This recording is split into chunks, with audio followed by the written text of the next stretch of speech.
na papunta ng Philippine flag ceremony. So ito dapat ang outfit ko para sa flag ceremony natin, but unfortunately nabiyak siya sa bandang baba.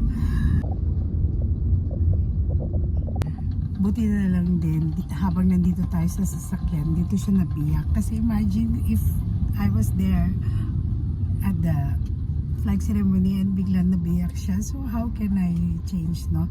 So God has a purpose talaga. So balik muna ako dito sa aking bahay and magbihis na lang. Chara, diba? See you. Sorry for the late. So ayan na. Nakapag-change outfit na tayo. Malapit na tayo sa One Gulf Face Hotel. So see you there, everyone.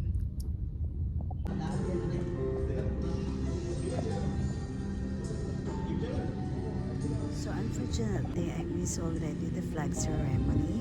So we'll just attend the mass for today.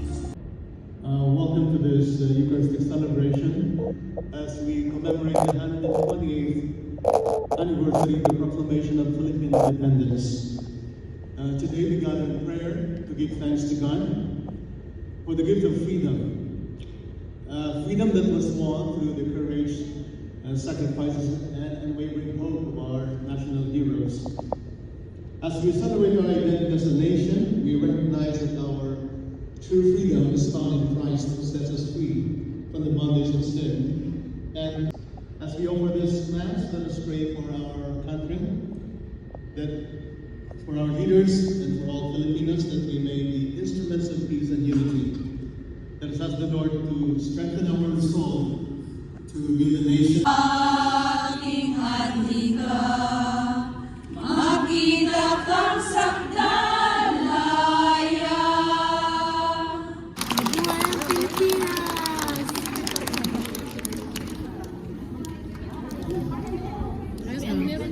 Dito na po tayo sa ating flag ceremony. Happy 128.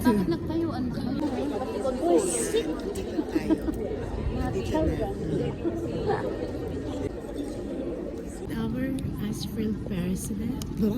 Ladies and gentlemen, as the Honorary Consul General of the Philippines in Sri Lanka, it is my distinct privilege and profound honor to welcome you all as we gather to celebrate the 128th anniversary of Philippine independence. It also marks a historic and significant milestone in our shared journey between Philippines and Sri Lanka. As we proudly celebrate 65 years of formal diplomatic relations between the two nations established in 1961. This deep-rooted friendship has withstood the test of time, evolved into a multifaceted partnership. Over nearly 6.5 decades, our nations have consistently supported one another on the global stage, proving that while we are separated by geographic seas, we are deeply connected by shared. That is a living, a breathing legacy to be cherished. My deepest gratitude to the Sri Lanka Philippine Business Council and its members who are present with us today. Your presence, ladies and gentlemen, please join me in raising a glass. I would like to propose to His Excellency the President and the resilient, vibrant and wonderful people of the Republic of Philippines, both here in Sri Lanka and around the world. Mabuhay ang Pilipinas. Mabuhay! Mabuhay! Mabuhay! Mabuhay! Mabuhay! Cheers! Pilipinas! Cheers! Cheers! Cheers! Cheers! Cheers! Cheers! Cheers! At po, mabuhay ang Pilipinas!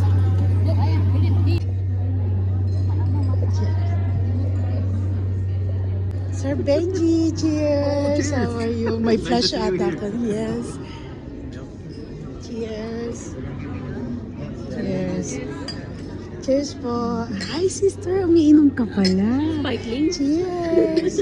Cheers. Talaga kapag pagdating sa alak, umiikot talaga ako eh. Ikot siya para mag-picture. Yes. Cheers. Cheers. Cheers. Alright, cheers. Cheers po. Cheers. Ang gaganda naman. Oo, nasimulan ko na lang yung visa.